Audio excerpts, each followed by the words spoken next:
Hey everyone, it's Thomas with Autogefühl and our special Q&A episode, the answering episode. So I'm just looking here, we have 380 comments on our Q&A video, and this is really massive, so thank you so much for the feedback, and we will answer all of those questions.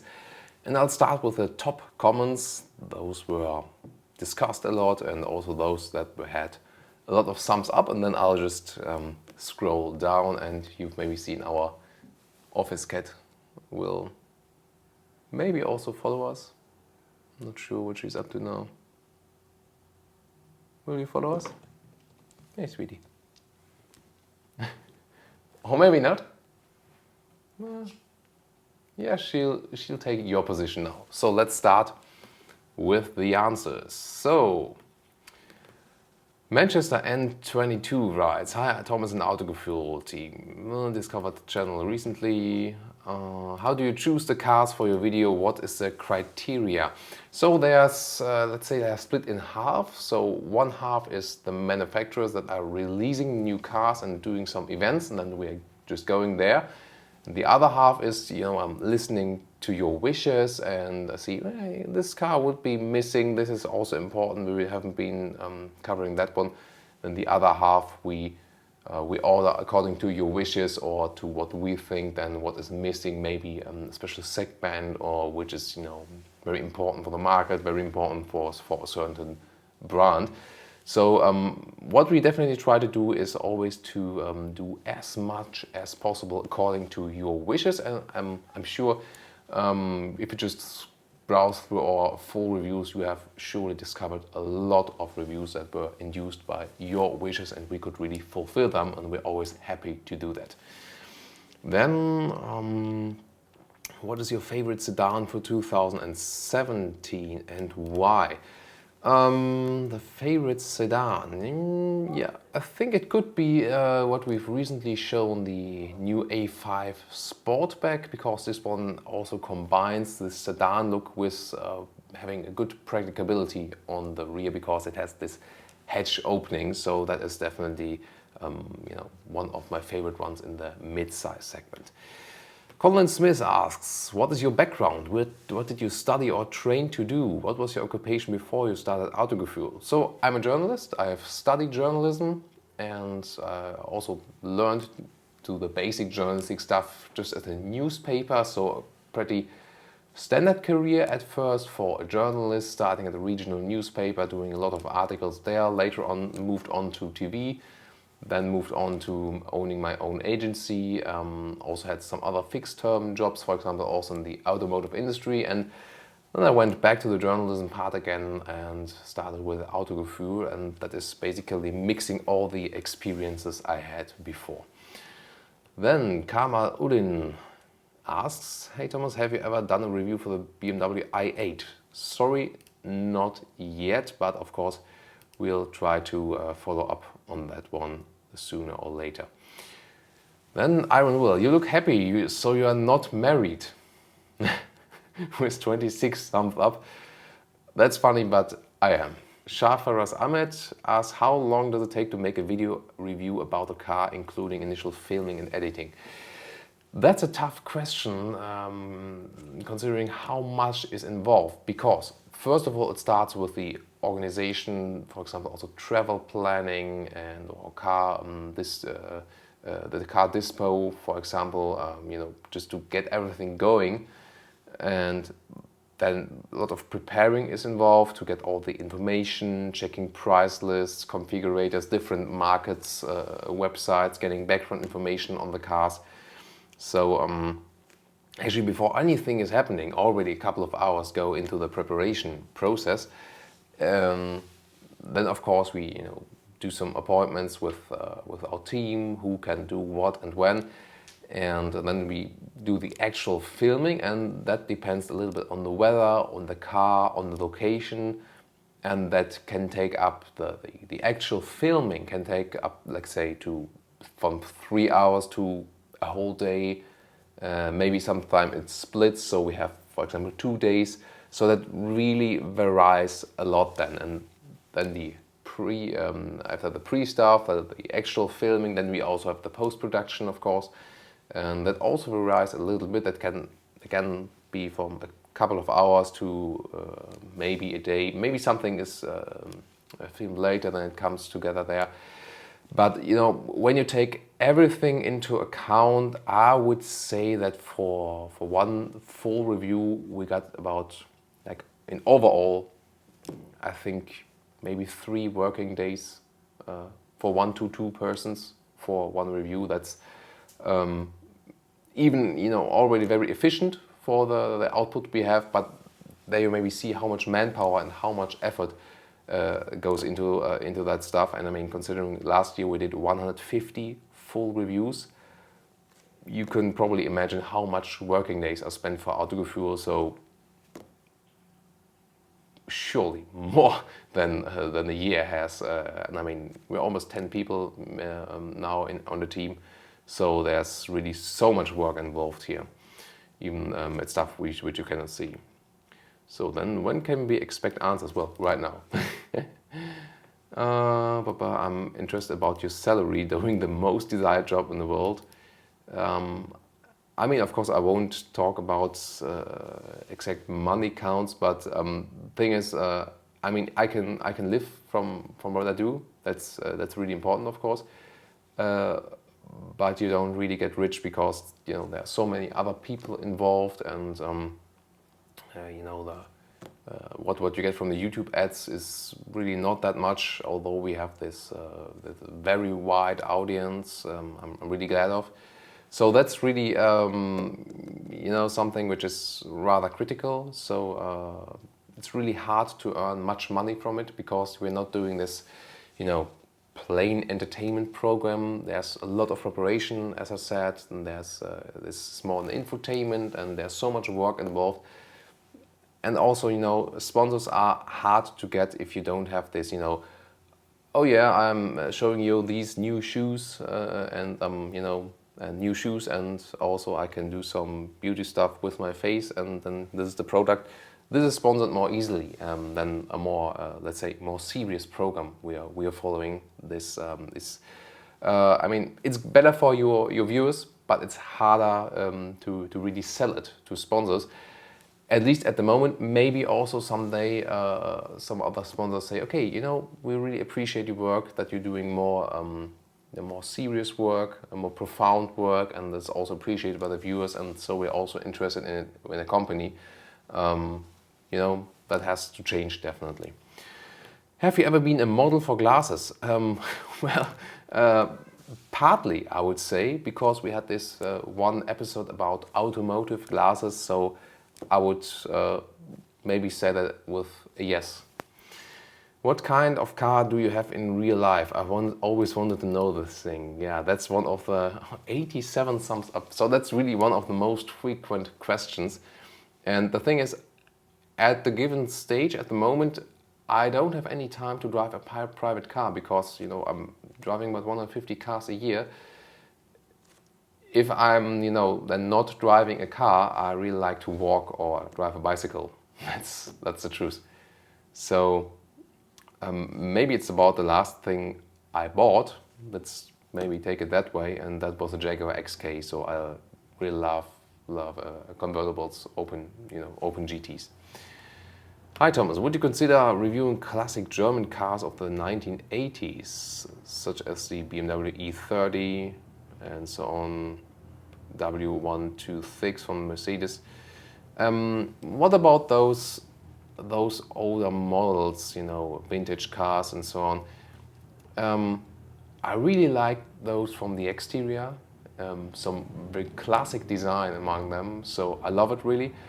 But I have to admit, while driving those is sometimes fun, but driving those every day, I drive because, you know, modern assistance system, and it's also easy to drive, and safety stuff is really important, and you get used to those stuff, and then you also miss something. So I would have those vintage cars maybe, you know, just to look at it in the museum, and maybe, you know, once, twice a year take it for a Sunday stroll, but then still drive a modern car in everyday driving. How do you watch porn, Thomas? Full HD, full screen and full length? You wish, yeah. So I said initially before that we just answer questions which refer to good manners. Thomas, how do you start in this business or branch of car journalism? Yeah, so I could look back to a lot of experience in other fields of journalism and also to experience in the automotive industry. And that was, let's say, the starting point. And I started doing some reports and background stuff, and you had to prove, that you're doing some serious business and you're doing some very profound stuff, and then had to gain trust bit by bit by bit. That was of course a lot of work, and I think as we started already from a very good quality from the beginning of, that was, I think, the key to success. I mean, there was so much investment in time and manpower and money in this project. Usually everyone will say, "Are you totally crazy? Why are you doing this? Better go do something else." But it was just a passion as well, and this passion also turned out to be a full-time job then.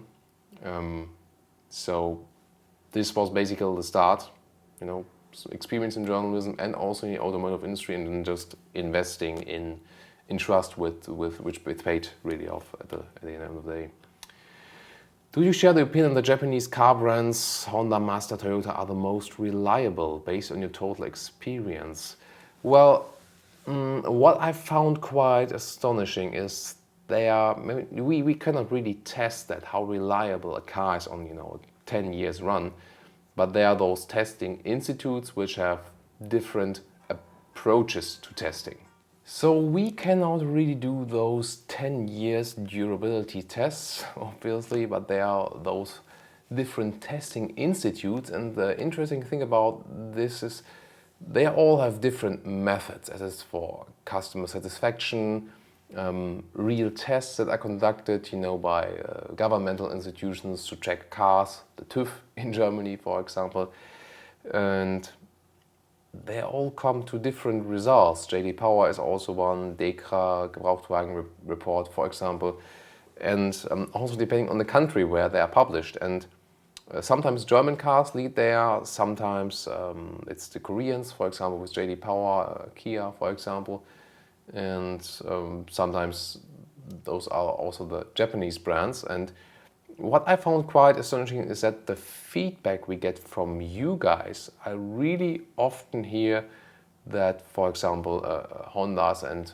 Mazdas are very reliable on the long-term run. So I also conclude a lot from, when you're hearing that really, really often from so many different people, has to have something, I guess.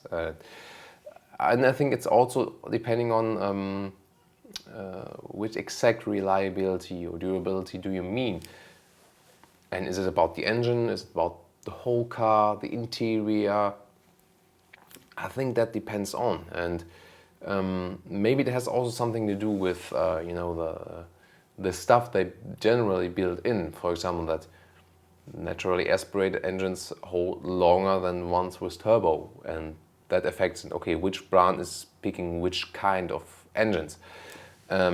So I'm not in a position to totally judge that, but it seems like from the feedback I got here and from what I heard that really Honda and Mazda, for example, seem to be pretty reliable, definitely.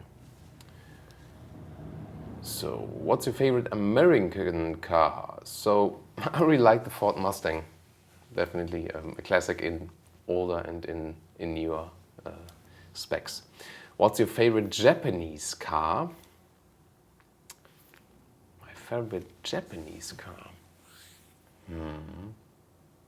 Good question. Well, I really like the Mazda MX-5 because it's probably one of the best ratios of price investment and the fun you get out of the car.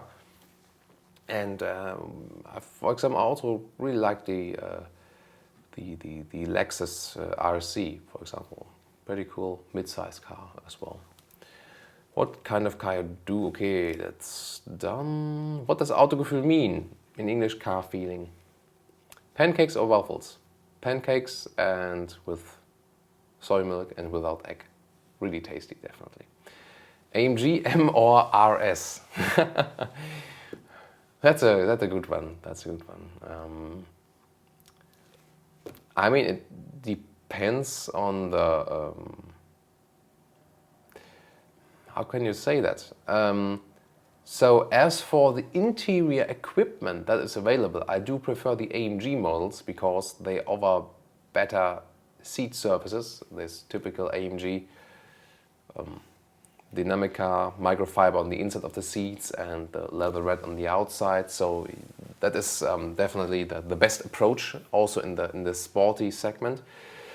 As for the driving dynamics lately, I think that for the normal customer, the Audi S or RS models are the best because for the normal customer, it's not about all the time sliding out the rear end. I think the normal customer is probably better off with this with those Audi all-wheel drive models as for the driving dynamics. However, then for those customers that are really searching the very puristic approach, probably that's the BMW M then.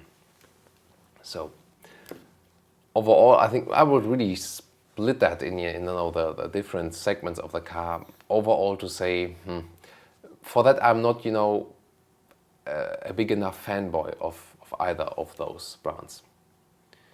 What is the best car to sleep a night in case of kicking out of house? What about a Volkswagen Transporter, for example? Maybe in some camping version.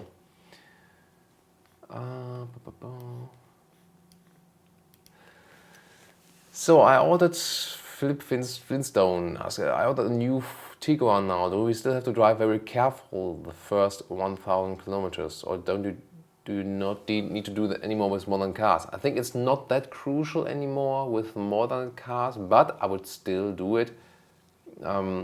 You always say that when you have that new car, you try to vary RPMs a little bit, not stay at the same RPM all the time, but not overreact and go to the red barrier.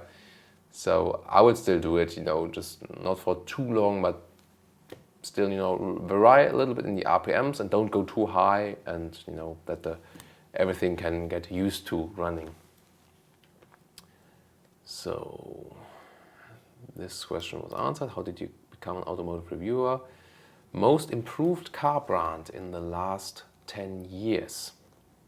I think it's Hyundai and Kia. Someone answered that. I do agree.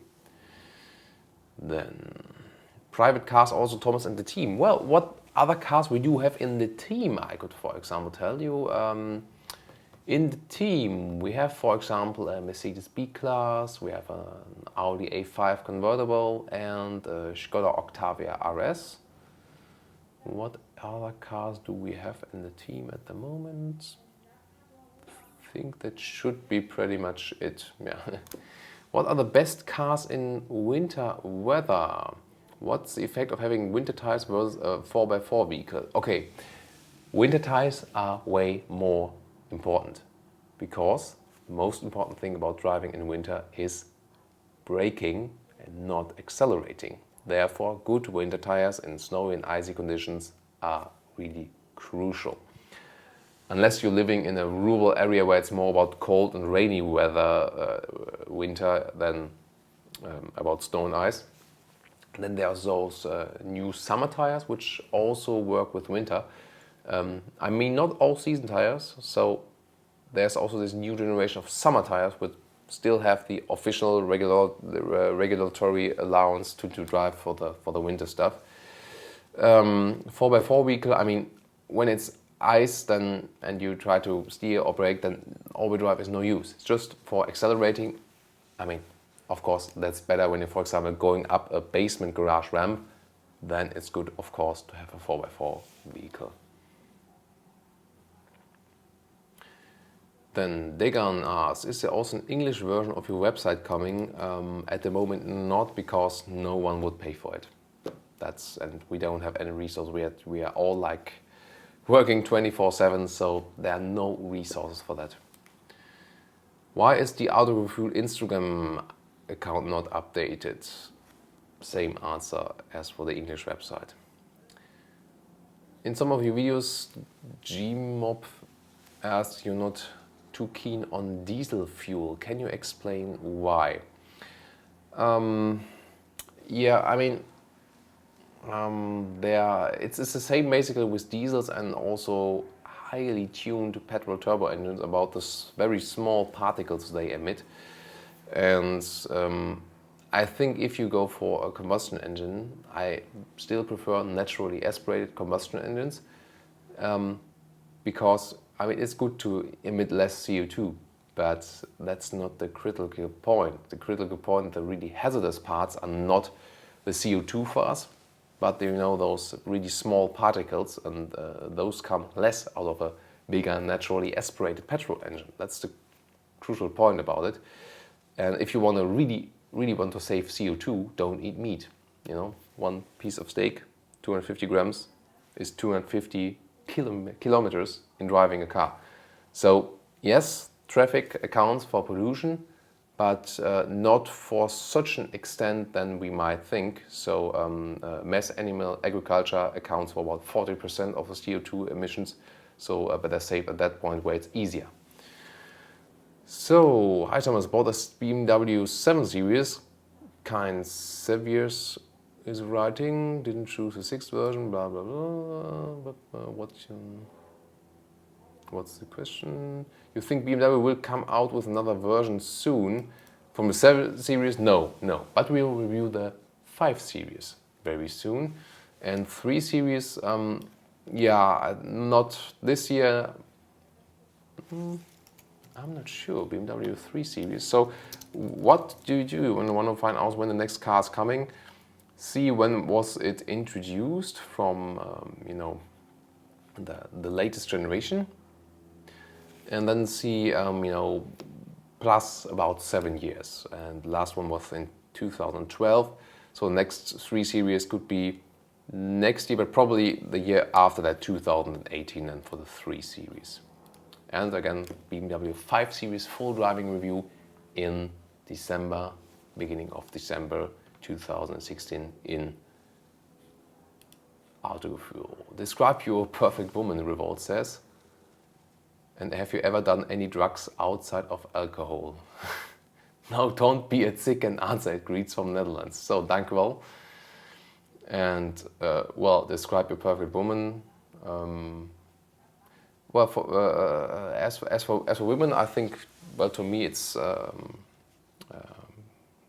you know, face and eyes. I think are very important, as we know for the look.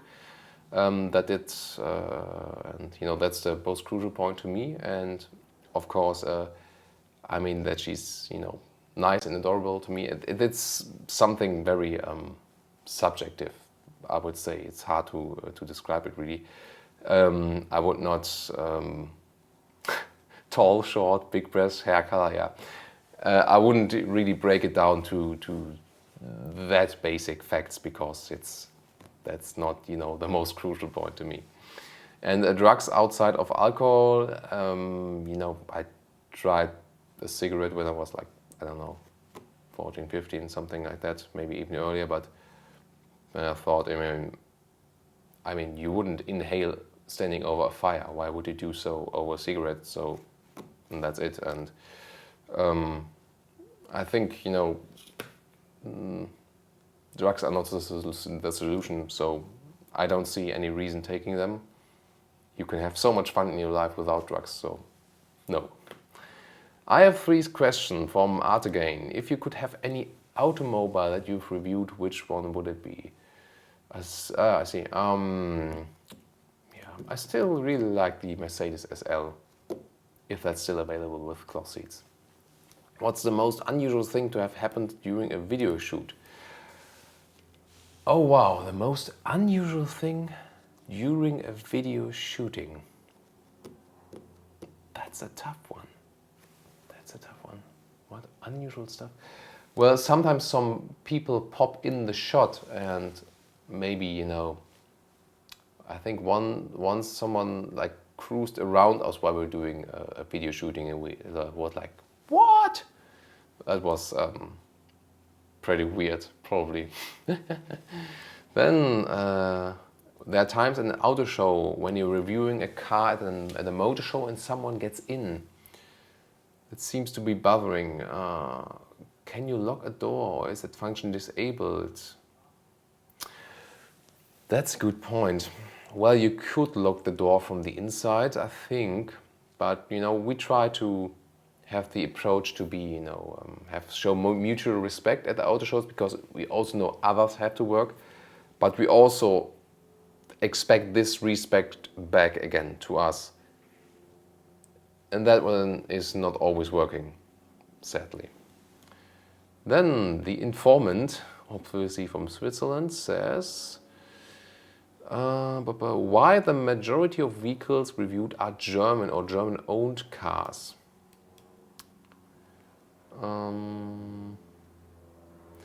Yeah, I mean, I had a special episode about that, and the reason is just that, you know, we're based in Germany, and the German manufacturers, they have the resources and the interest to provide us with more cars than the other ones.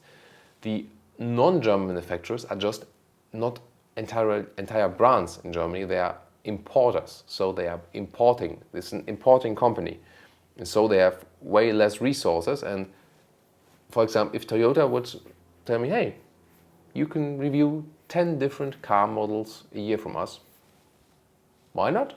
I would do it. Do they do it? No. Does Volkswagen do it? Yes. So that's pretty simple. We try to show you as many cars as possible, but of course the manufacturer also has to be able to do that. Why don't you put the price levels of the cars in post-production? Well, we have so many different markets. I quite often mention the US and the German price that are, you know, two big factors, and you know, a lot of our views are either from the US or from Germany, and also other markets can refer a little bit to that one that we can compare, but you can't seriously expect to put like 130 different prices in the video description. Why do you love when Peugeot uses a fake exhaust pipe and say nothing when the Mercedes C-Class uses exhaust fake pipes? Well, I'm not too much against fake exhaust pipes. You guys are more against it, you know. We got a lot of feedback that you really hate fake exhaust pipes. I can understand it. I don't have so much against it. And I mean, this question really refers again to, we've heard it quite sometimes, hey, you are better to German cars. And then, no, I don't have any interest, just to say again and again, because I've talked about it 10,000 times. I don't favor German cars. I have no reason to do it. If you think I do so, maybe because I'm German, but you know, that's again your problem then. I don't do it. I have no interest in it. Tell me which interest I would have. I have no idea, why would I? So I think that's it for this question. And then the informant also gets nice again. Thank you. Why do you look so good? Thank you. I can't answer that. And how many people can live thanks to the Autogefühl channel profits? Oh, you're following also the sponsors. Thank you very much again. Thank you for doing that. So yeah, you're not that bad. Yeah, I believe you. Well, you know, I'm employing 10 people on a fixed term. That would not work yet, but you know, I'm steadily increasing that. Then, what do you think about used cars? Yeah, I mean, why not? There's nothing against it. So we're presenting you new cars, but you can also refer to them later on when they are already used cars. Why not? Nah, it's not always a lottery. I think it's of course about trust. do you have a dealer maybe which you trust a lot, and then you can also maybe trust that the used cars are good. Sometimes there are also used cars warranties available, and what is always good if you know someone close by who is very savvy with cars, also repairs wise. Get him or her to the inspection of the car, or maybe do an. It's not too expensive to drive this used car to an official testing institute to have a real look at the car before you buy it. Are French cars gay? Not answering that. Will you make a Jaguar, Lexus, Cadillac, BMW, Mercedes, Audi, Maserati, Genesis comparison video? I think it's not possible to ever organize that. But will you make a commentary to it? Well, that's again, those things that you cannot answer that, that's like this brand is bad and this one is good, because that really depends on what people prefer. However, what I can say is when you think about the difference between premium manufacturers, for example, like BMW, Audi, Mercedes, Volvo and stuff, and then those luxury manufacturers, think of Bentley, Maserati, Rolls-Royce, Aston Martin, then you see the prices are that higher, but the quality is lower. So you have to pay more money to get the worst car. It's just about image there. And the reason is that the premium manufacturers, although they are less expensive, I mean, they're expensive enough, but they have more resources and more numbers and more development, more technology to make their cars better. How tall are you? 186 in meters or 6'1"? Yes. Have you got Polish origins? Yes, I think about 150 years ago. So my grandmother could still speak Polish, and her husband was coming from Poland, I think, but has been lost a little bit, and so already my both grandfathers were born then actually in Germany. Martin asked, how would you do an episode on how long cars are built to last these days? I feel like these turbo engines are just super expensive, low mileage, rich people cars. Well, the problem is that, first of all, there was this kind of peak of production quality, I think in the 90s, because cars got more reliable, and then the manufacturers realized, what can we do to make more money? Let's invest less in the production, or let's make it more efficient for us, and let's see how long are cars being used. Back in the days, the total life cycle of a car was longer. It's the same, not to the same extent of course, but with TVs. Back in the days you had the TV for like maybe 10, 15 years, and now after 2 years, it's not big enough anymore and let's get rid of that shit, And to some of the extent the same is happening with cars, and more cars are just leased for 1, 2, 3 years. And then the manufacturer says, okay, the new car customer, which is the most important to me, how long does he or she drive the car? 1, 2, 3 years? Is it then important that the car lasts perfectly for 15 years? No, not investing any money on that. And so that's behind that. So, I think that's also the crucial point, and that's maybe one of those reasons why cars don't last that long anymore. And also some of the governmental regulations, they have maybe good intentions, but for example, the EU regulations that leads to those small turbo engines, they think about, hey, let's cut CO2. But the effect is that the engines break down earlier, and also those hazardous particles evolve rather, but at the same time less CO2 is put on paper, but not in reality. So it's sometimes those regulations which are thought well, but the effective conducting is bad. Where are most of your viewers located? Asks Arthur. US, Germany, UK, and Of course, we're doing our videos in English because we have an international community, people from all over the world watching. And if you're from Germany, usually we try to talk in very understandable English. So most of the guys that are in Germany and watch web video can also easily understand English, especially when not a native speaker is speaking it. And so, you know, that's then our best solution. So, job and study background, journalism, we had that one. Alpha Beta asks, have you ever been involved in a car accident, Thomas? Luckily, no. Very lucky. Then James asks, what about repair expenses and so on, decision of ownership? Yeah, we had covered that already. It's really hard that how can we do that really? We can just, you know, give you tips on how you can compare that maybe on your own. So then, is it possible to join a team if I don't live in Germany and don't speak German? Asks Vasily. Sorry, that's indeed hard. And I also don't have the money. Would you like to review my bicycle in full HD, full screen and full length? Why not, Scott?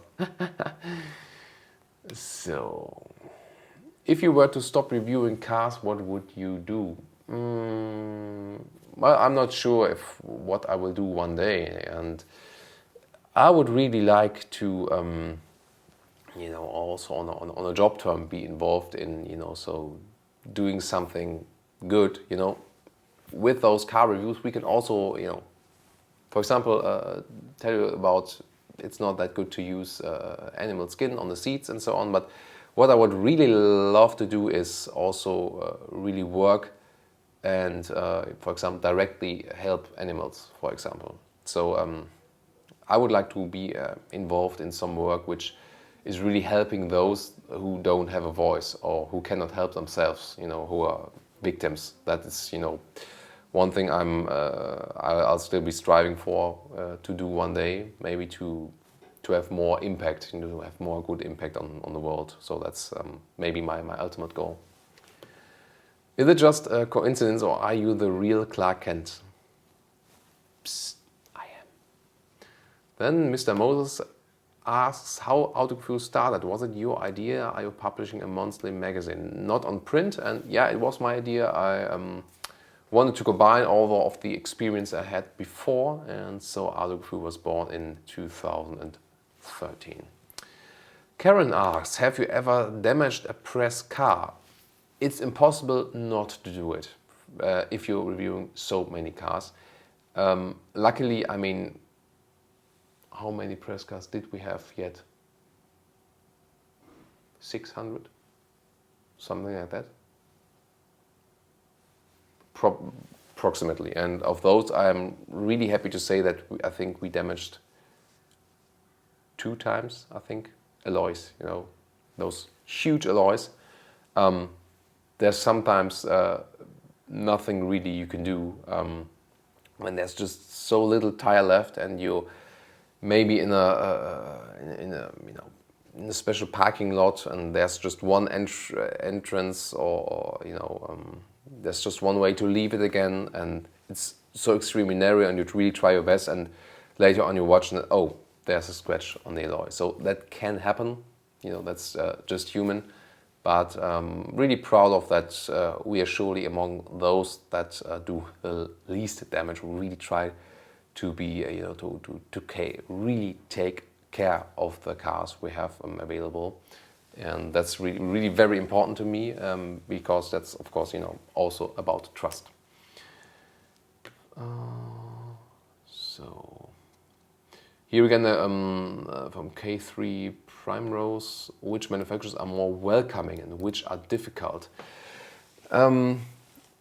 That first of all, I mean, depends on, talked about that earlier, on the resources the manufacturers have. For example, the main German manufacturers have more resources that we can review more cars. But it also depends on, for example, on the concise people in the PR department, because at some manufacturers you still have some people there where, I mean, literally hearing that saying, as long as I'm here, a regional newspaper is the most important to me and everything else I don't care shit about. That's happening. That's very unprofessional.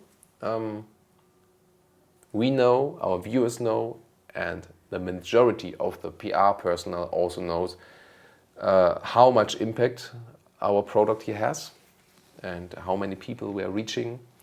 That's totally out of question. And I mean, what's your using habits of media? Probably 95% online, maybe more. Do you watch TV? How much and what? How do you read newspapers, listen to radio, and then just rate the time? But sometimes, people are living in a past world where they don't really realize what's happening, and then it can actually be more difficult. But we still try to be fair to every manufacturer. So even if there's unprofessional PR personnel, we don't say okay badly because of that. So because we are professional and we say that does not have any influence, we approach every car in a very fair and unbiased way. And so we basically work together with every manufacturer. It's just that it really varies in the quantity of cars we are able to review. And even if a manufacturer says, even though you have 4 million views a month and probably are among the most important automotive media in the world, I don't care. Then I still say, I still review a car of you, and that's it. So we always stay professional. We expect it of others, but again, not everyone is. But we are very happy about that. With the most manufacturers, we really collaborate very well. Of course, we don't, let's say we don't have this approach that say, oh, come on, let's be best friends, because that's again not, too professional, because we always, want to stay unbiased there for our viewers as well. So, what else? Georges, probably from Greece, asked, did we ever feel stress or fear making mistakes in English? No. I'm not a native speaker, but a lot of native speakers have proven that my English is pretty good. I'm satisfied with it. I'm, of course, always learning. That's out of question as well. But I don't, if I'm doing some mistakes, well, then that's it, that's human. Then we talked about how many people work at Autogefühl, and yes, of course, it's a personal achievement, definitely. What we've achieved here is really huge. Then what are the trends of the German customers when buying cars? Yeah, leasing, definitely. Owning the car not for such a long time. Buying SUVs, that's a trend. Those are maybe the two most important trends at the moment. How do Germans approach the likes of German manufacturers building their cars outside of Germany? Most people do not really realize that. If you tell them, of course, they're not too happy about it, but that's a general globalization problem. But it's also hard for the customer to really know which car is built where exactly, and then also some parts are built here and there and then shipped over there. And which BMW customer goes into his Bavarian dealership and buys a BMW SUV and really knows that they're all coming from the US? Probably not that many. And it's also not a problem. So, is it the fact that the German car industry has conquered the world? Conquered the world? There are many big corporations and they are surely not all fair and nice. Conquering the world? That I think is another question. So polished woods, we have cleared that. Then new Audi A5 Coupe, 4 Series Coupe or C-Class Coupe. I think I take the A5 Sportback, as I told you earlier, in a, let's say, middle trim level with cloth seats. The C-Class Coupe was also nice. Still the Sportback, I think. Hey Thomas, from Harry Potter himself. I'm 17 years old and a huge car enthusiast. What do you recommend as a first car that's fun to drive?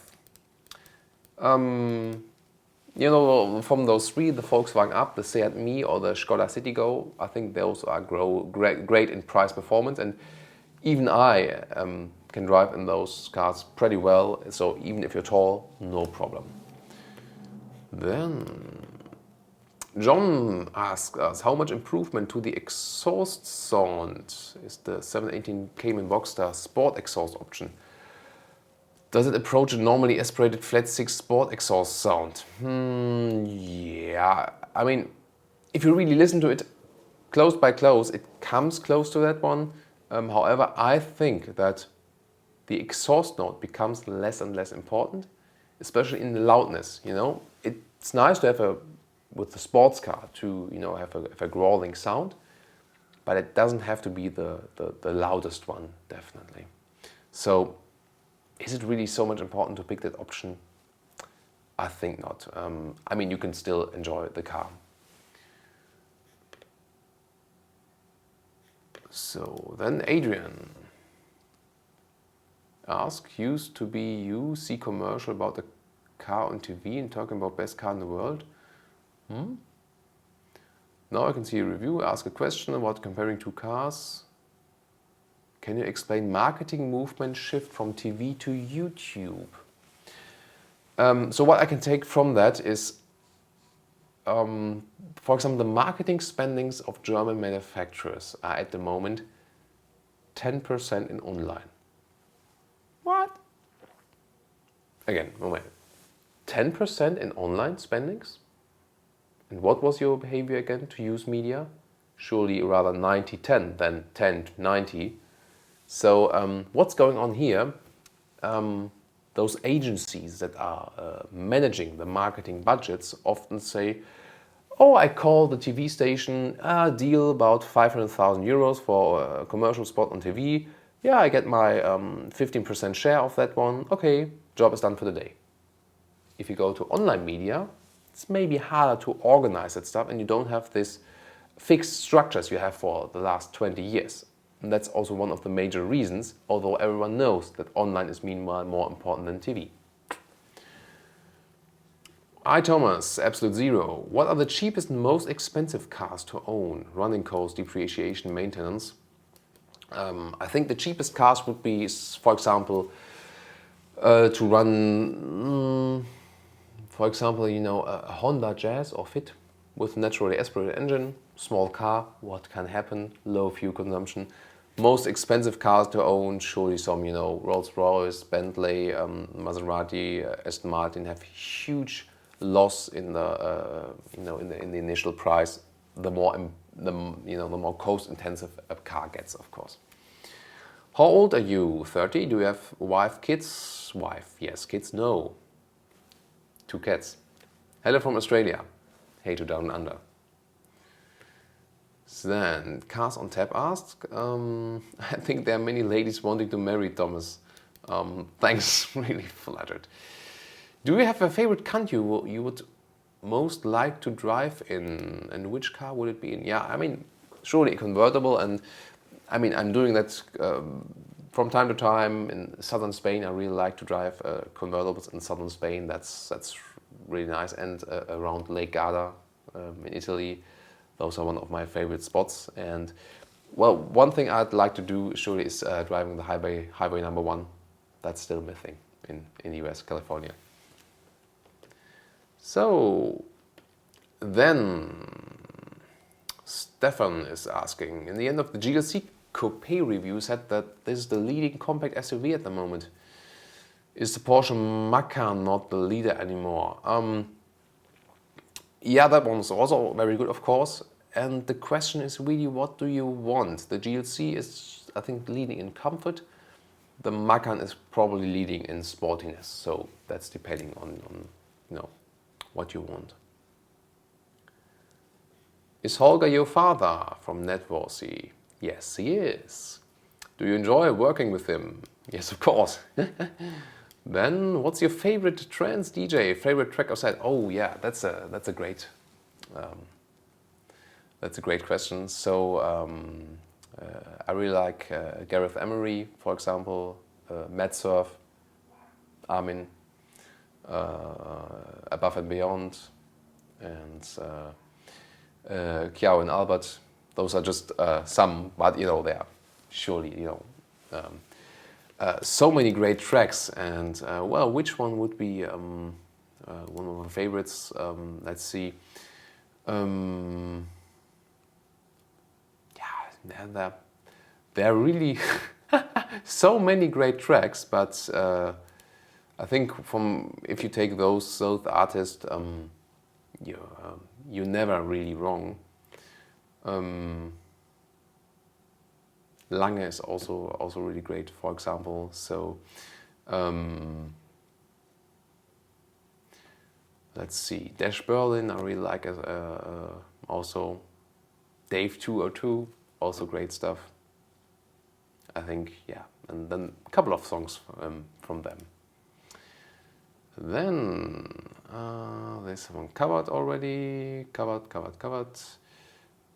Would you do some of the SUV videos in cycling shorts or swimming by a lake? No. What time do you think VW will replace the 1.4 TSI engine with the 1.5 TSI? Next year probably? Could be.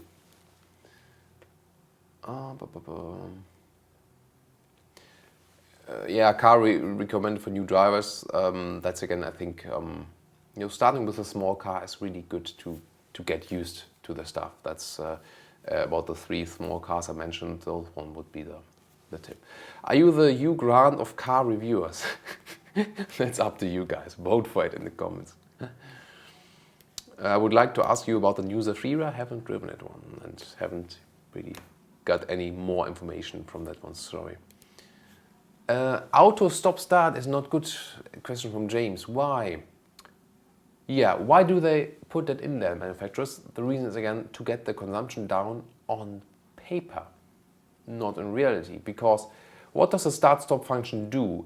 The longer you have it activated, the more pressure it builds inside the engine. And I have talked to engine testers and engineers, and they say that's really not good for the engine. Not this going off and turning on again, but really this having the start-stop function for about 30 seconds, then starting it. And that is bad for the engine. They told me.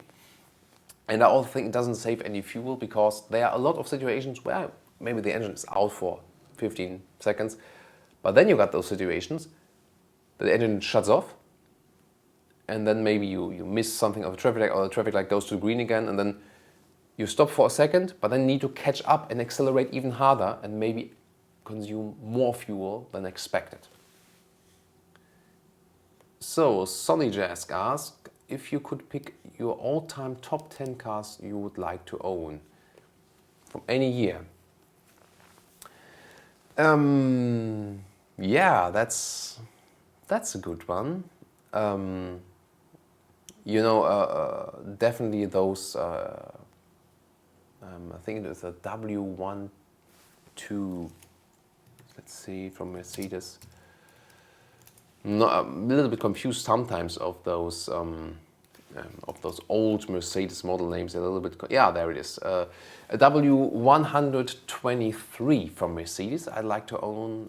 Then maybe also an older SL, a BMW E30 for sure, a Jaguar E-Type. And yeah, from a current one, maybe also a Mercedes SL, then a Volkswagen Transporter, for transporting motorbikes, for example, or maybe even a Volkswagen Crafter. That would be more practical for 2 motorbikes. Yeah, something like that. So my perfect setup would be probably an open GT and a transporter for, you know, leisure stuff, bicycles, motorbikes and stuff. That would be the perfect combination. So just to name a few. Yeah, and I also do like SUVs. I think the Volkswagen Tiguan is really among the best SUVs. That's always, you know, a car nice to have. Everyone can do something with this car, for example. So just to name a few from past and modern times.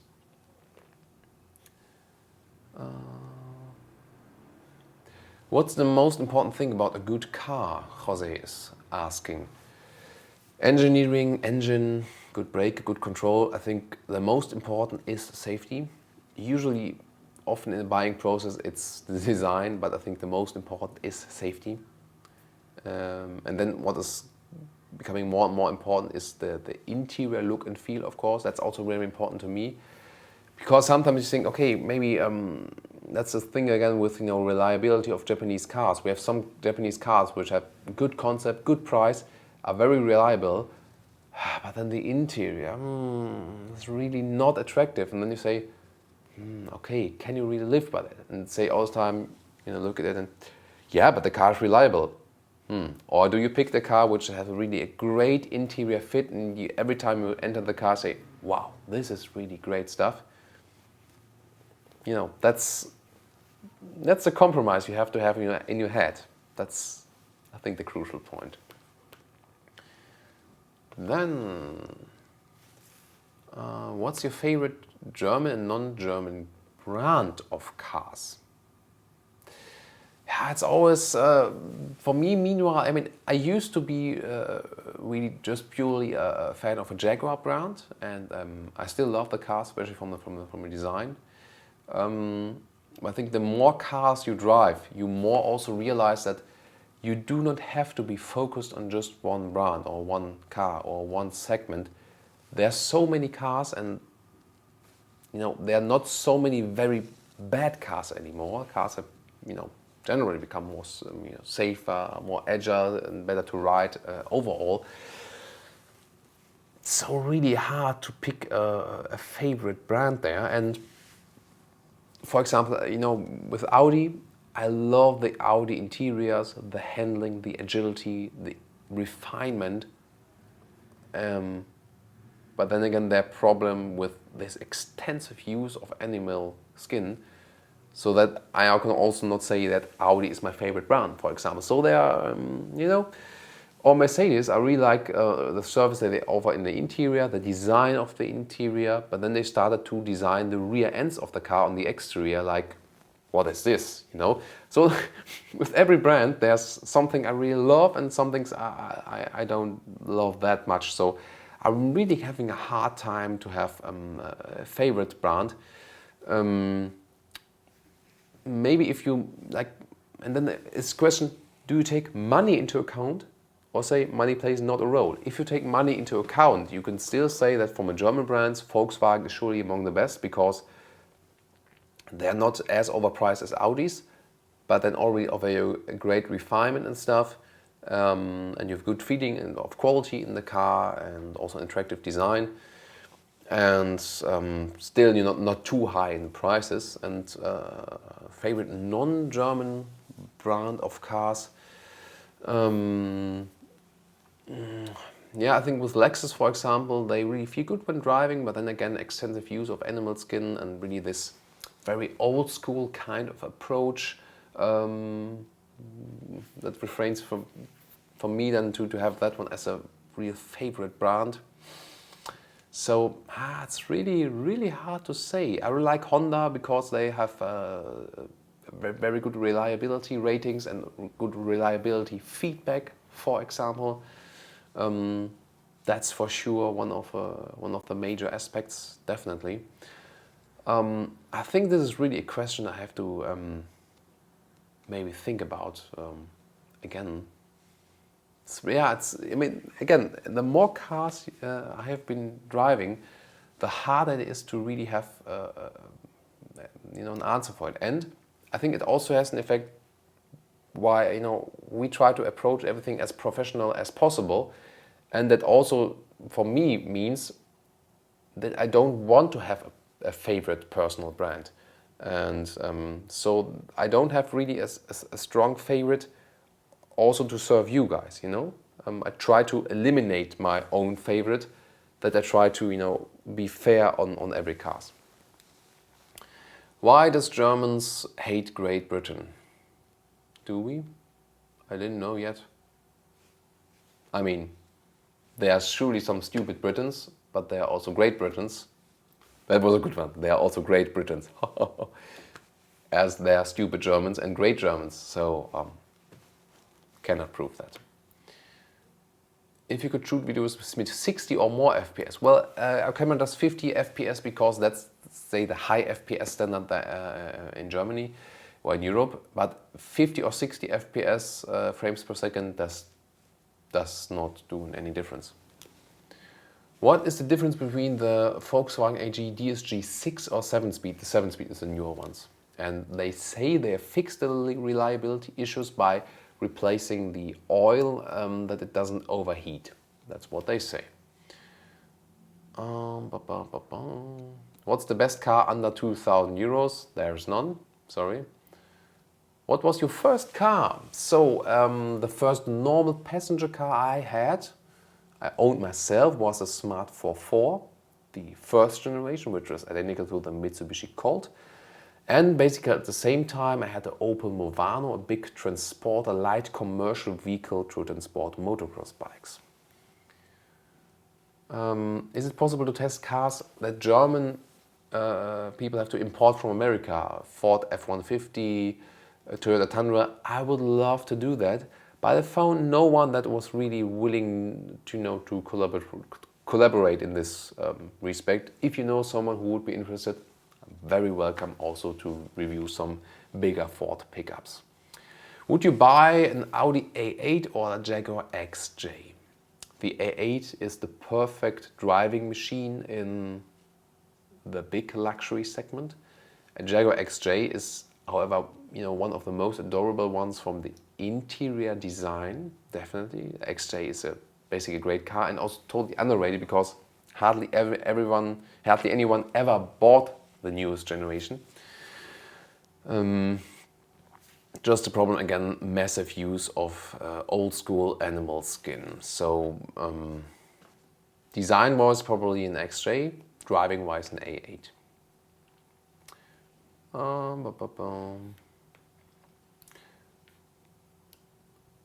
Then what else do we have? Why do you still continue to present each car video with a thumbnail of you gesturing with your hands towards the car? Asked by Phoenix Rising.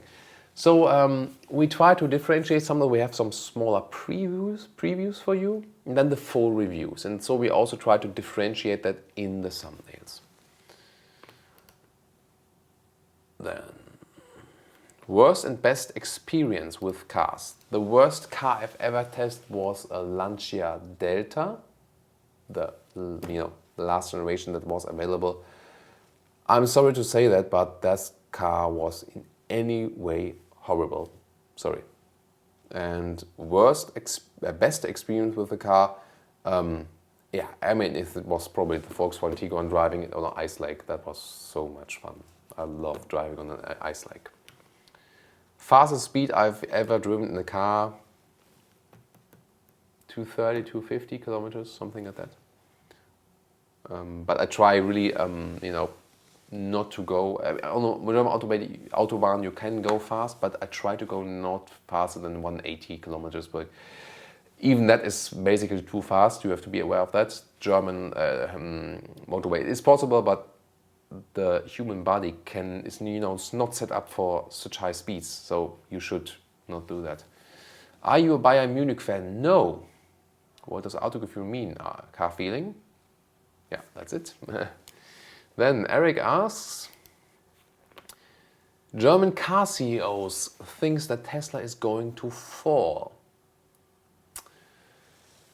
Well, it matters. Can they handle to deliver the Tesla Model 3 in the time period that is promised, and can they do the whole dealer handling with this car. If they can't, if they fail, the company is done. If they succeed in doing that, they have established themselves and everyone will say, oh, maybe we missed something here. Why does the Quentin ask, why does RS4 and RS6 from Audi just come as an Avant? Yeah, I'll try to investigate that with Audi. You don't really get an answer for it. From what I have concluded, the reason is the other manufacturers make their top horsepower models, for example BMW, just as a sedan. And it seems to be that Audi wants to do something different, and therefore going as an estate version. Where do you see Autogefühl in a years of time? Well, we have basically almost reached everything we wanted to do. Of course, I want to, improve maybe a little bit in this sponsor thingy, that we can maybe employ even more staff and I can employ more people. That would be a goal definitely in years of time. And of course, always getting sponsors, that is also, good still for the viewers. We won't be ever biased by any sponsors, but there are surely ways, for example, if something is presenting Autogefühl, for example, like, a race in motocross or Formula One is presented by a sponsor, that's something you can, is totally fine with you as a viewer, but still, adds some advertising effect for a sponsor. So, James, one of our frequent commenters, James Rothwell, asks 5 most important or useful features that are missing from cars today. Yeah, I know what you mean. Well, something that will be coming up, for example, this Volkswagen ID concept recently showed that the car is realizing who is driving it, and I don't have to do anything on my own. That I enter a car and the car sees, oh, it's Thomas. I set the seat as Thomas wants to, and pick the right music, automatically connect the phone and stuff. I think that would be helpful for the car driver. Then features that are definitely missing is more safety equipment from standard factory configuration, so that every car has an autonomous emergency brake, for example, with standard equipment, and for example also blind spot monitor. That would be very important to me.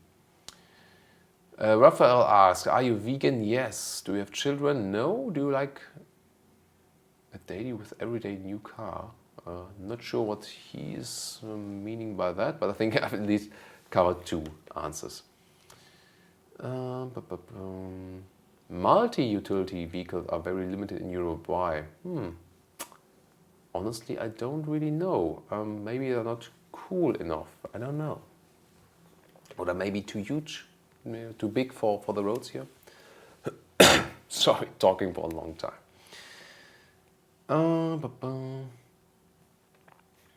What are your hobbies outside of reviewing cars? Julian is asking. So I like to watch motocross races. I like to go off-road on 2 wheels myself, mountain bike at the moment primarily. Yeah, and then taking care of my cats, and I'm always interested in very good vegan food. Yeah, that's, I think, the most stuff. And of course, yeah, trance music, very important to me. The most quiet cabin car in price range 20 to 35,000 euros.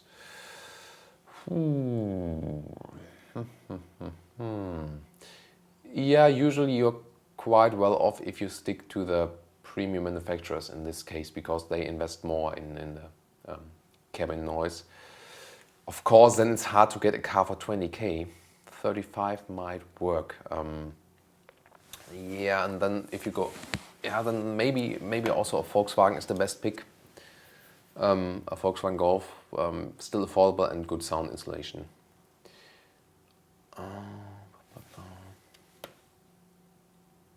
Full review of the Tesla Model S X, Carolus is asking. Yeah, we tried to get one. The press department is not able to deliver one. for full driving review because they say that customers comes first and then press. It's unusual that they don't have a press car available, but I can also understand that customers should get in earlier. Then Jemerick asks, I'd like to know which middle-sized models to have the seats pulled to one side and talking about transporter. Like a Citroen Jumper, Space Tourer, Mercedes B-Class. Well, the best thing is always to check out our reviews because we also have light commercials, you know, the higher ones and the lower ones. So I cannot answer that directly, but the best is really to check out the reviews because, you know, we also do those cars and then you can follow that in detail. We also have a comparison review of this new 3-pack from Toyota, Peugeot and Citroen with the Space Tourer, Toyota Pro Ace and Peugeot, what was the Verso, something Verso, I think the name. You should check out that one. Then, from David, why did you decide to do your reviews in? Yeah, I mean, just to reach out to an international audience. I think Germany was, as the car market is also more and more global, I also thought that reviews should be global and that we can really share thoughts.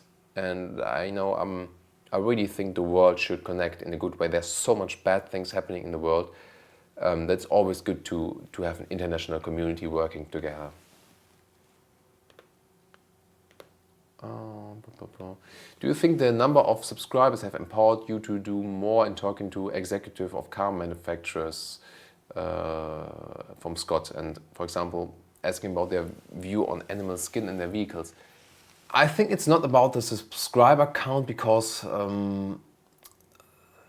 probably most car CEOs wouldn't care about that. But it's about that inside the reports, I get the access to talk to those people. And then I can tell them, hey, did you ever consider or think about doing this and that? And if you're a car CEO, maybe you never had the topic that it might be bad to put animal skin on the seat. And you first, I talked to some of CEOs about that one and they really didn't know what to say at first because they never really encountered that topic before. And then it's really important that, that people start thinking, because I told that in special episodes myself as well. I did also buy cars with animal skin seats and I thought, yeah, it's no problem. Why shouldn't it? Then I learned better. Again, if you want to have more information on that one, there are special Autogefühl episodes. You can search for them, just like with Autogefühl leather, and then you'll find a lot of information about that one. We've covered that a lot of times. Always great to have people that are also interested in that topic. So overall, I think we can have a good impact there. And I mean, it's something I'm really fighting for. And the important thing is I'm not doing it for myself. I don't have any, anything from it.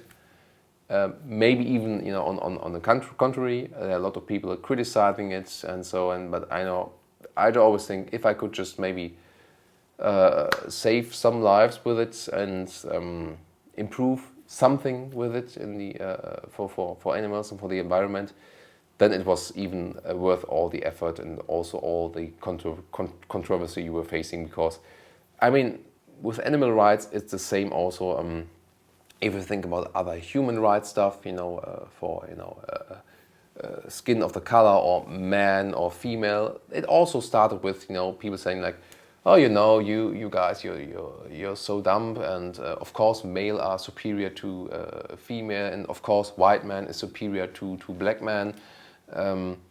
This kind of bullshit, and it had to start somewhere. Someone had to stand up for it, and some others had to follow. Of course, at first people were saying, you're alone with your opinion on that, and that's against nature. That's a given fact, but it's not. And the same is with the oppression of animals.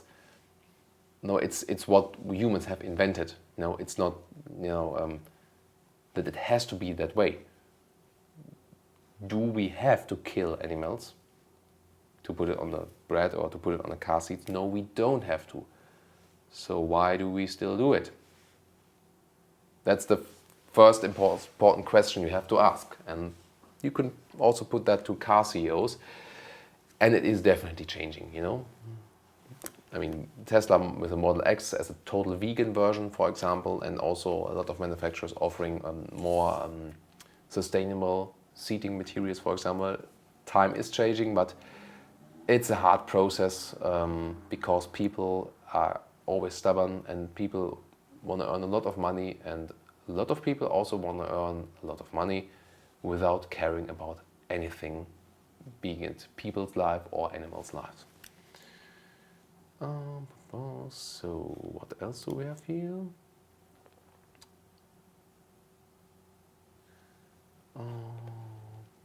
If someone else paid for it, would you rather go the all-out luxury and prestige of a Tiger or Scandinavian design and technology of XC90? Well, as you know, I'm also very interested in sustainability, and Bentayga would not be the suitable car for me, to be honest. Can you start to shoot videos in 4K? Can you stream 4K? That's the more important question. What do you think of Donald Trump? Well, I mean, you've seen so many interviews of him and stuff, and what the guy is saying. I mean, I'm not a fan of any fixed political establishment, but what Trump is saying, the stuff, and how much hatred he's gathering, I think that's really dangerous. It hasn't been the case that you know, you could just speak such things just in even on a political basis, and people would even accept it. I think it's really dangerous what we're facing here.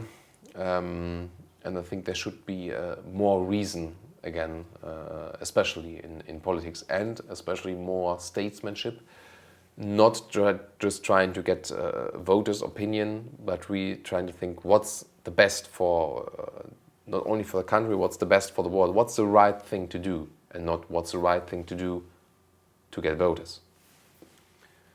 Have you ever crashed a car? Luckily, no.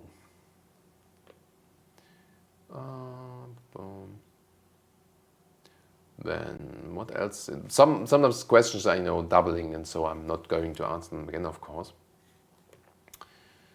Where do you see cars going in the future? Do you support self-driving cars? Yes, because I like driving a car, but there are always situations where you can say, you know, stuck in traffic, what do I do now? Maybe answering your comments, for example, and then it would be good to have the self-driving cars. So definitely cars will be self-driving, more connected, have to be more sustainable. The production process will change. Cars itself will get cheaper, whereas the services will get more expensive. I think, yeah, that's probably among the most important aspects. And of course, then the electrification, which will definitely happen. There will soon be even harsher regulations where more and more countries will only allow new vehicles to be electric. I'm pretty sure of that. So, do car manufacturers request something from us how we should test a car, or limits, or how we should rate them? No. If someone would request that of us, I would say, thank you, review the car yourself.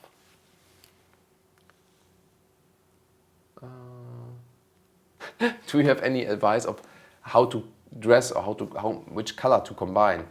I always say what is sustainable to do, and of course what you really like, you know, how you feel yourself comfortable in. Because if you feel comfortable in your own clothes, people will also realize it from your, you know, outer appearance. You have to feel comfortable. So then, which is from the Volkswagen Group your favorite all-wheel drive estate wagon?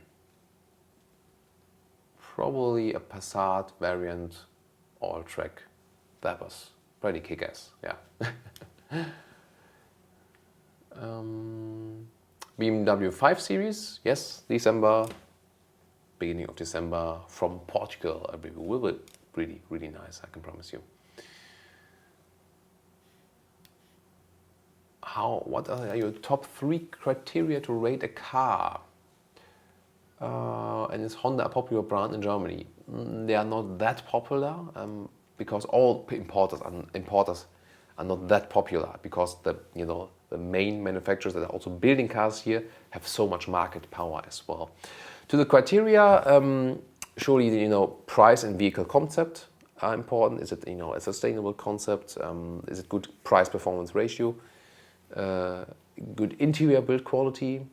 I think those are the most factors, the most important factors we can also rate. Again, we cannot rate that long-term reliability, but we can say, for example, again, oh, this one is offered still with a naturally aspirated petrol engine. This has got a plug-in hybrid now, so this might have an effect on there.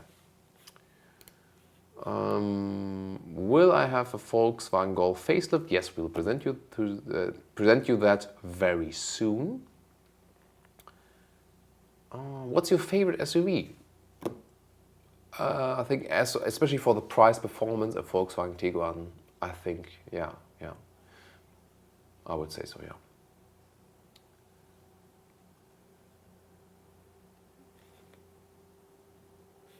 Who's the female counterpart that keep you in check? I'm not sure if I'm understanding this right, but that keep you in check. What is Lexus guy meaning by that? Keeping someone in check? Yeah, holding me under control. Who is that? Yeah, you can answer that yourself. When is Jesus coming back? Sorry, he's not. He's not. And why? Well, I mean, this is also a personal episode here, and I think everyone can believe what he or she likes to believe in. I totally don't care. Just don't bother anyone else with your beliefs or make anyone pay for it, be it in, terrorism or in paying money for, church taxes, whatever. Religion is something private and personal, and everyone should do what he or she believes. But again, I think it's personal matter. It should not be connected to a state, should not be supported by a state in any means, and thus should also not be suppressed by the state by any means. And religion must not be used to combine it with any political power or to justify anything. So really just, this is what happens in your head, and then do with it what you want and be happy with it. Do not use religion for anything else. That's what I believe. And that's maybe also an answering, well, so is Jesus coming back? Maybe he is coming back for you. But then just let it happen in your head. If it makes you satisfied, do it. But don't do it. But nice question. Then, are the manufacturers doing enough to support the introduction of electric vehicles? No. Next question. No. Definitely no. Then, why are you so awesome? Thank you, Mario. Thank you very much for that one. Did I have Matchbox cars as little Thomas? Yes, a lot of them. And also I had those, those Matchbox cars like this size here. This is a Jaguar XK, by the way. Yeah. But there were also those micro cars where you could also build some bridges and streets, and so I really like those ones as well. How were they called? I don't really know. Maybe do you remember? So, but again, yeah. Do I do something else besides Autogefühl? Yes, some other video productions, and but 95% is Autogefühl. Some production in traveling, some old customers from my video production business, but that's rather minor in time. it's basically Autogefühl full time.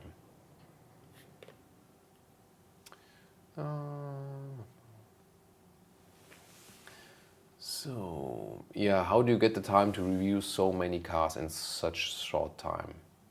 I'm asking that myself. How is it possible? It's 24/7. And being as efficient as possible. It wouldn't be possible otherwise. And of course, with your support. Then, Volkswagen Golf or Seat Leon. I think a Volkswagen Golf is... The Leon looks fancier, but the Golf is more comfortable to me. That would be crucial for me. What's your favorite supercar? I think in general, supercars are useless. That's my honest opinion. They're overpowered, uncomfortable, and stand for a very old and stubborn way of owning and driving a car. Sorry if that's not complying to your opinion, but this is also an opinion episode, so this one is allowed here. I would not, tell it in an episode, but why would I review an Audi R8 and say in general, supercars are, make no sense at all, but let's review it. But this is the place here where I say supercars do not make any sense anymore. That's, what I think.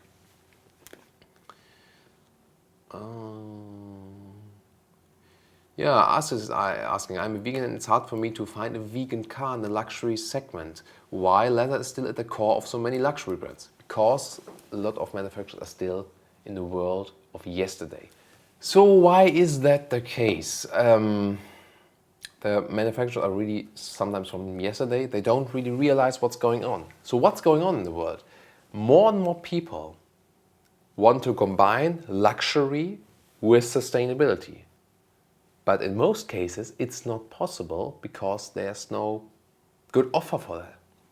And they really have to improve that. So at the moment, I can tell you, Mercedes has good offers, as we know those especially in the AMG lines, or they also have this Artico leatherette if you want, a service that can be wiped clean quite easily, or if you rather want a microfiber service, they have this microfiber on the inside in the AMG line from standard and leatherette on the outside. That would be a good solution. The steering wheel is still done from animal skin. I think we have to address the seats first. That's the most important point. At the moment, only the Tesla Model X would be a luxury model that is available in the vegan version. More are to follow, I'm quite sure about it, and I think the most important so far is that the seats are because the most material are used there. So let's really start focusing on that. And definitely also Audi and BMW have to follow. And so at the moment, it's easier in the non-luxury segments where we have a lot of more fabric seats and so on. But in the luxury segment, it's really harder, but already gave you some hints. And in Audi, for example, picked the basis version where you often, again, it depends on the market, but often then also get cloth seats. Then don't change, Thomas and team. Thanks, Gordon. You're also one of our best commenters here. Always great to have you support, Gordon. Cars you own and their stories. So I mentioned the Smart 4 and the Opel Movano. And then I had also a Jaguar XF for long-term commuting, and also Jaguar XK just for enjoyment. So what language do you like? I'm fine with English, really. And what is the language you want to learn? Well, I can also speak some French is possible, Danish is also possible, German of course.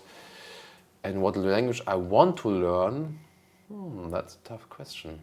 I mean, I think it's always nice to, speak as many languages as possible, but the older you get, it's also the harder to learn new ones. I think it would be suitable if I could, speak more Spanish. That would be good, I think.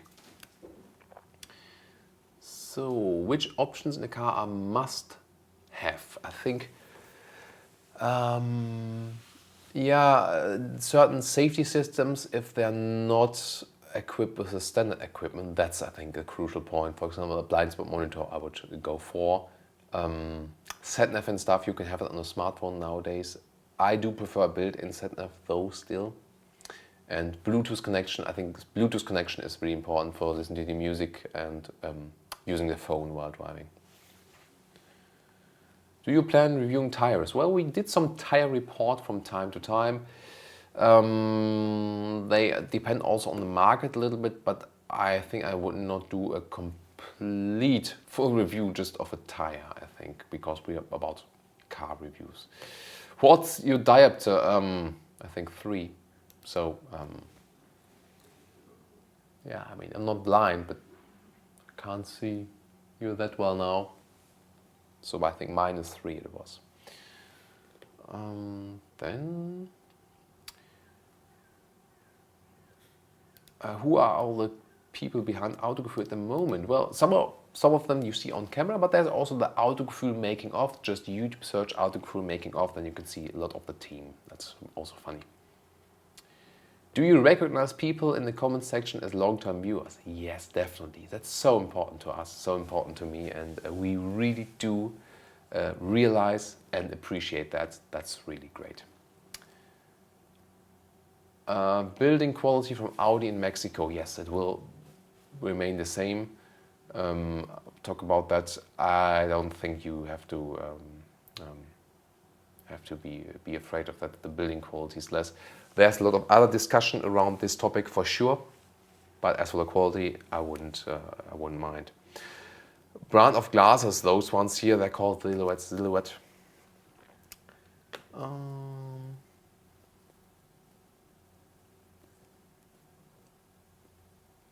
Then, can we have more of Michel? Yeah, sure, he'll remain in our team for sure. And you will from time to time also see him on camera.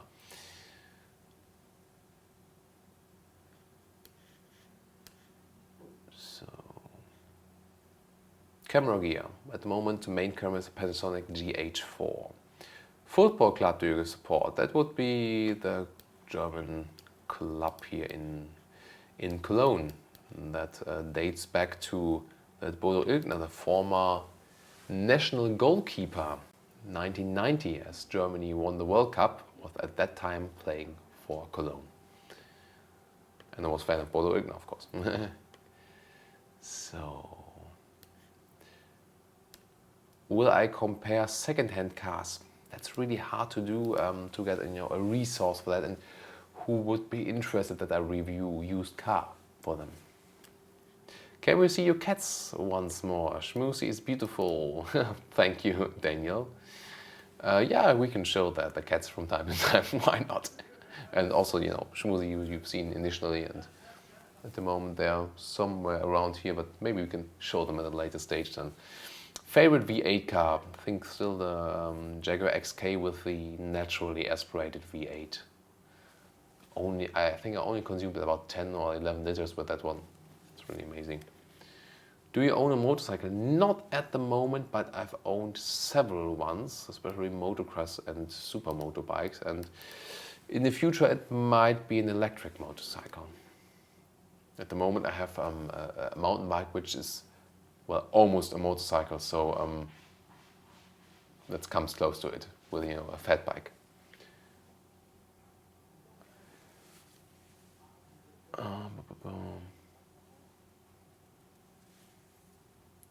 Stuart says, first I love your reviews, however when you refer to car interiors as animal skin, I find it distracting. As I feel, if you really want to say, if you would like some helpless animals to be murdered for your car, when you can just as easy have Alcantara. I get your point, and sorry, that's just the way it is. And some other also said, yeah, stop mentioning that. I won't stop mentioning some bad things that are done just because they're repeated.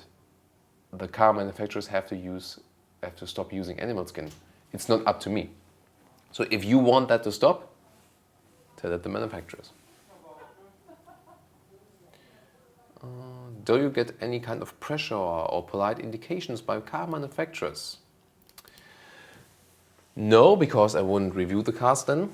However, there was once an incident where, I had that animal skins topic for the first time, and I want to say, would car manufacturers reveal their sources for the animal skin they get? If they have nothing to hide, they would surely do that, wouldn't they? Did any manufacturer reveal their sources? No. No single manufacturer would reveal their sources, where they get the animal skin from. Now ask yourself why that is. I think you know. Of course they wouldn't reveal something that if it's revealed, everyone would say, oh my God, I don't want to have to do anything with that. That's what the manufacturers are hiding. And as I did this investigation, there was one PR guy saying, hey Thomas, do you think this will thrive your channel or your website any further? Are you sure about this? I said, yes, I am sure. And by the way, this guy meanwhile lost his job. I didn't have anything to do with it, I'm quite sure, but that's also how things turn out. I had a lot of controversy about that, sure. I had to face many difficulties about that. But when, it's just the right thing to do. It's not a matter of opinion, It's not that it's an opinion if it's good or bad to kill animals. That's not an opinion. Again, opinion is I like a red or a blue car. But is it good or bad to kill animals? That's not an opinion. It's a fact that it's not good. We don't have to discuss this. And indeed, back to the question there, sometimes, or I had other PR people kind of laughing at this topic, not taking it seriously. But I think, how can you take something not seriously if it's about a matter of life and death, really? And again, ask yourself, would you put the skin of your pet, of your cat, or maybe a dog on the skin, on the seat? If you wouldn't do so, why do it with someone else that is as intelligent and as social as your beloved pet? Then the flight industry from Funky Worlds, about autonomous flying. Yeah, we had one feature about that. YouTube searched that one, Autogefühl flying car. That is very interesting, the concept there available there. I think here it's even harder to have the proper regulation to allow that. That I think is the most crucial thing. But then again, those passenger airplanes, they are flying with autopilot big time already, so that is possible there. Unfortunately, I don't have so much expertise in this airplane sector. Anas is asking, Touareg, Mercedes GLE, BMW X5 or Jeep Grand Cherokee? The Touareg, because you can also get it with fabric seats, and also the price is the lowest one. The price per GLE or the X5 are great SUVs, but they're too expensive. The Touareg is best in price performance. How do you shave electric or multi-badge on a safety ring? Yeah. Electric with a brown shaver. Quite old me when I maybe have to get a new one at some time. Seems to be that some cars on Swiss roads seem to be overpowered. People buy larger engines. Yeah, a lot of times you have 2-hour powered vehicles. That's what's happening. You're right. Are you annoyed by that you get high trim level cars? Asks Luke. Yeah, I am. I would like to present you more mid trim level cars. That would be really great to have, definitely. But that's again, this incident. If they deliver low trim level cars, some bad journalists would say, oh, this car has an infotainment screen which is not big enough. It does not have a safety system, this, and it does not have this. Not saying, okay, it's a low trim car, there are options for this car. And then the manufacturer sees, oh, this report, that's not good for us. Next time, again, high spec car, then the car has everything. and the only thing that can be complained about is the price. And that's always hard. I always try to get mid-trim level cars as well. I think they are closer to the customer, but that's again interest of the manufacturer, that they don't get bad reports, and also they want to sell the highest spec cars, as this has more margin on that one. Nissan Qashqai or Mazda CX-5? Mazda CX-5, no doubt. You can watch both reviews on Autogefühl, of course. Second-hand car between 4,000 and 10,000 euros.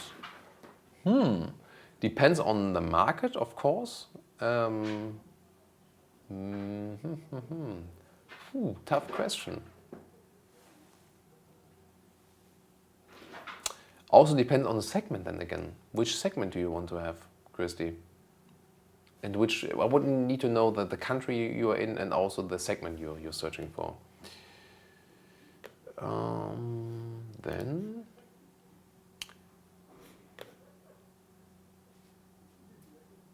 yeah, about the developing of electric cars from Rafa. Manufacturers always say you have to put loading stations first, and then others say you have to produce electric cars first. That's with a lot of industry factors. Someone has to start, you're absolutely right. And then, what was your car in driving school? A Ford Focus. Would you see yourself owning a Trabant, from Eastern Germany, a car? No, not interested.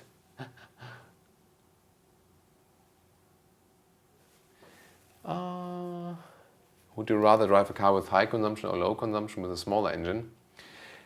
I think if you have a big engine, it does not necessarily need to have higher consumption. As I said, Jaguar XK, 5-liter V8, naturally aspirated, 10 liters. Some other 2-liter turbo engines had the same or even higher consumption.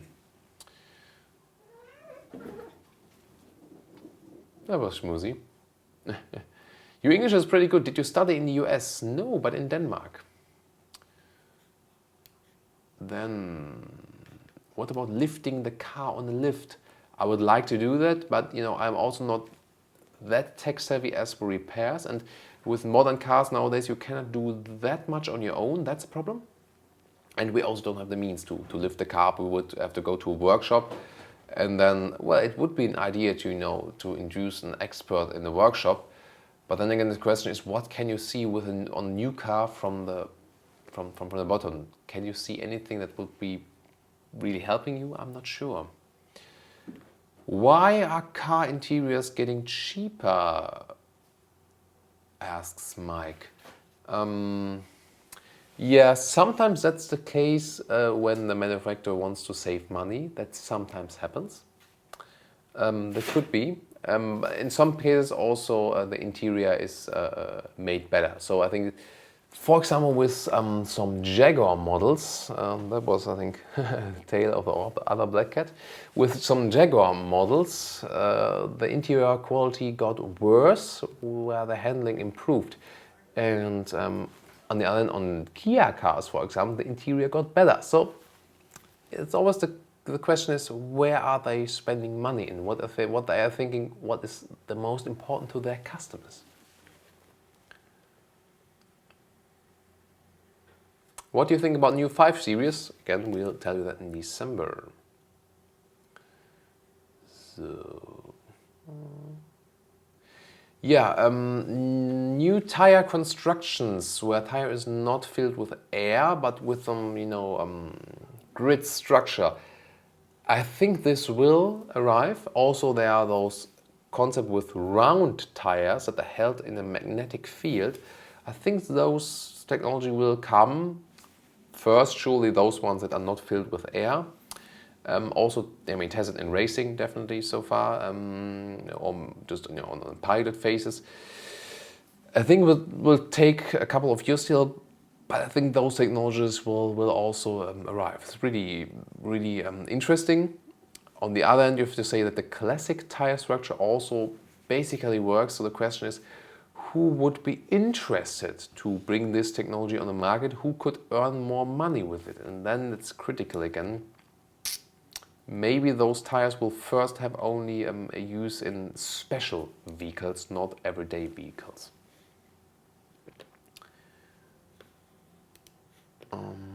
Then we got a question from Germany here. Did you have any difficulty starting the channel? Yeah, I mean, there are always people criticizing, you know, oh, you're doing the videos in English, or yeah, or you're interested in sustainability. You don't say, I'm the greatest car reviewer of the world, I drive Porsches and don't care about the environment. If you also care about something else, you're an idiot. But, you know, you have to, you know, stay honest with yourself and believe in yourself. And, you know, all those criticism and, you know, walls I was facing, that just made me stronger then. So it's hard sometimes, definitely. And I mean, we are open to anyone, and we also have some harsh comments from time to time. Overall, the feedback is really good and supportive. That's really important to us. But sometimes it's really hard to you know, to withstand all those criticism, and some things you have to repeat over and over and over again. But you just have to try to, you know, to suck this negative energy in and turn it into a positive one. So then, what else do we have which we have not heard yet? You should add a car news section. I thought about that at the moment. Again, yeah, because we're doing so much, we don't have any resources for that. We'd like to do that, but at the moment, no can do. I'm like, sometimes I have to sleep. Sorry. How to break in a new car? I don't know. I'm no burglar.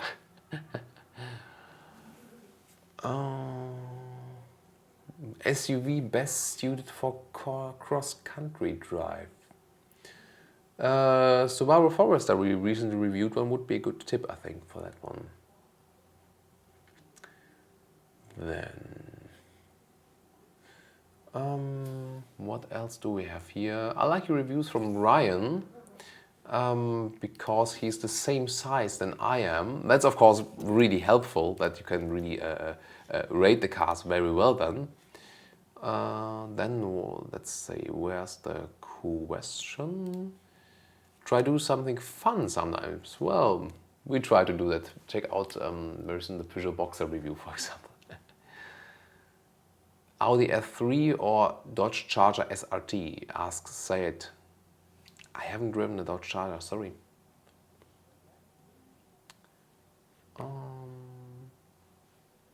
Will you ever do a test in the UK? Yeah, we already did one. We were in London, for example, or we... well, if you take Great Britain, we've been to Scotland as well. So that happens from time to time, definitely. A good car between Porsche Cayenne and Turbo or Bentley Bentayga.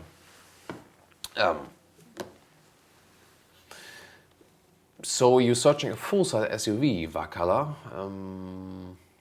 Yeah, I mean, the Volkswagen Touareg is surely a good vehicle. The Audi Q7 is also a good full-size SUV, definitely. That could be, you know, among the choices. Also enjoyed driving the BMW X6. Same to the X5 for sure. There are a lot of good full-size SUVs, as you always have, you know, high seating position and a lot of space. That's already two things you can really easily live with. How is your head after you smacked it with the headrest of a Volvo XC90? Thank you, I'm fine. So, what else do we have? I hear about the Netherlands sometimes in your videos. What do you have in common with it? Good question from Bandit. So, Totsiens. Well, I used to be in the Netherlands quite often for motocross driving, as I have some good motocross tracks there, so I'm also familiar with it. Then, that question you also had, favorite car brand and so on. Can you make a review of the Audi R8 Spider? We did have that now. You can just, always, by the way, if you're searching for a car, just type in the YouTube search. Autogefühl, brand name, model name. Then you'll find it easily. Best diesel sport hatchback of your choice. A Golf GTD.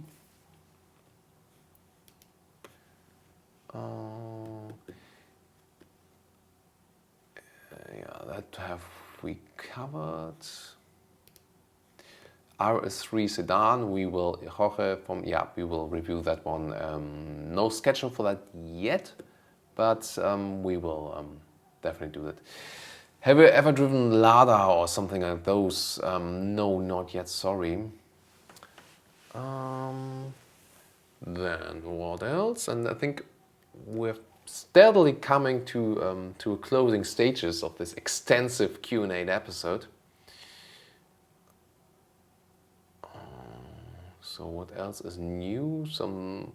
Have you ever been stopped by the police? Yeah, of course, that does happen.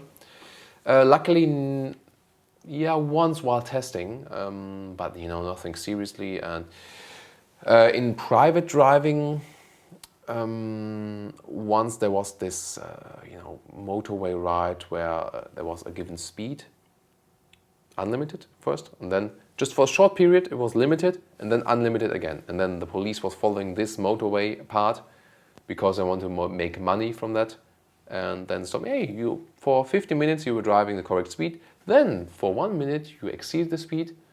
There, soon you can drive unlimited speed. We don't care. But here, let's pay. That was pretty weird. So I do favor those speed control if they are for safety. In front of schools, for example, but not when it's just about making money. So, what car would you personally buy? Audi A4? Yeah, Bill, Audi is expensive. Question is really, do you want to invest in the interior build quality? That's really a personal question. I'm not sure. Can German cars have reliability issues? Well, we do not experience that here. Start-stop function we have covered. That one as well.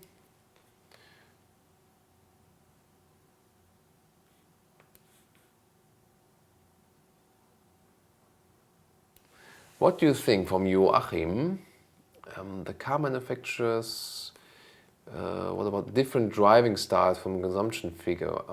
The problem is that those cycles that they use at the moment are not really realistic. And if I could drive the car as economical as possible, what we try to do is to combine motorways, city driving and country road to give you a realistic consumption figure. That's what we usually do. What country in Africa would you like to visit? South Africa, I think. It's supposed to be very beautiful, especially the coastline.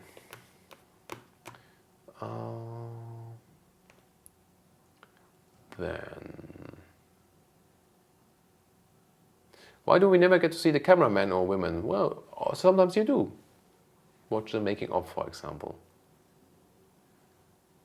Would you also review modified cars? Well, we did review some tuned cars, for example, but I really want to stick rather with the original equipment on the main focus. Could you do a British accent for an episode? For Tracy's asking. So I could definitely do that, but I'm not sure if our US viewers would really appreciate what I would rather do than with a British accent in that episode. But it's definitely a funny idea, and oh my god, it's just 1 hour to the 5 o'clock tea. So we still have some more time for this video here. So, favorite electric car? Oh, there's all Black Panther again. My favorite electric car. Which is my favorite electric car? That's also a tough question. I mean, I enjoy definitely driving the Tesla Model X, no question.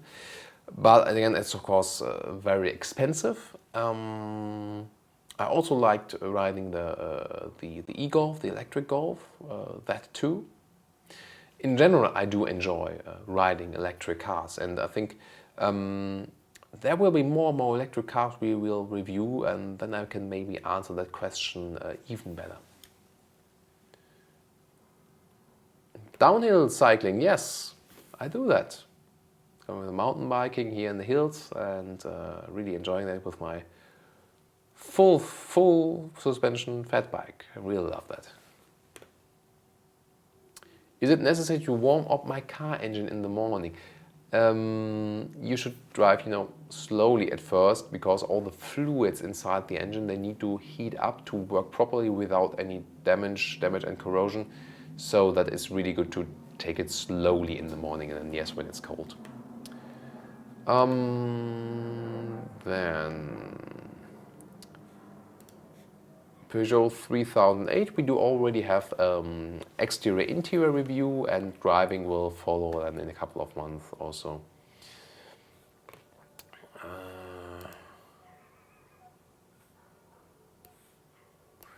That's again the same question.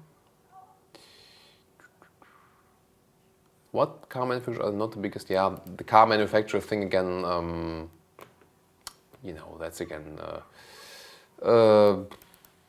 it's hard to say, those brands are bad and those are good. They all have their certain strengths, and sometimes it's really really about the personal feeling. If you really enjoy a brand, and that can be aspects that are different for everyone else.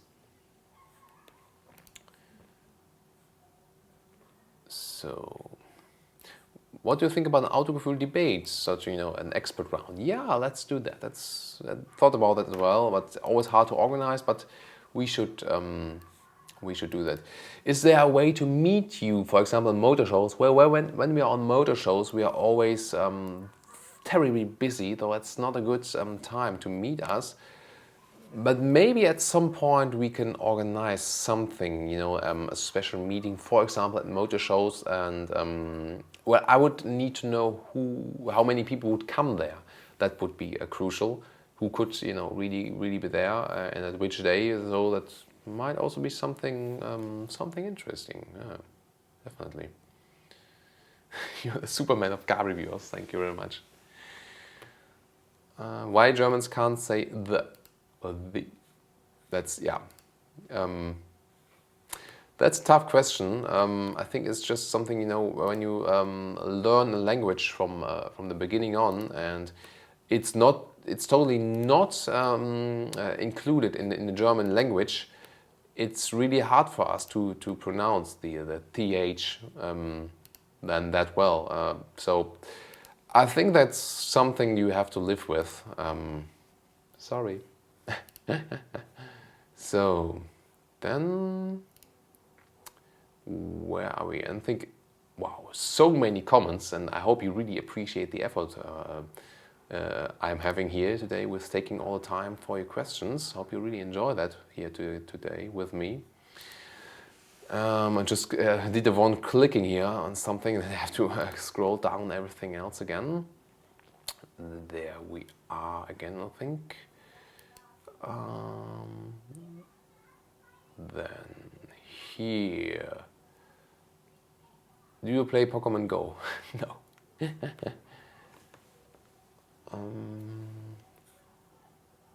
A5 Sportback review we already have, yes, and I think I've covered all of the questions now. Again, I hope you really enjoyed it. Maybe at some other time we can do another episode like this. I have to see now how many hours that was now, maybe 2 hours or something like that. I have to really check that. So again, thank you very much for the questions. Thank you so much for the support. We really appreciate it if you keep supporting us, always in the comments and also with the thumbs up. And also looking forward if you also care about having great cars, but still fun and also sustainable at the same time. I think that also should be, our common goal. We're in, about the automotive industry. There's so many other fields, but let's try to make this one here better and more interesting for you again. And of course, we'll keep up our extreme effort just for you guys. Thank you very much for tuning in.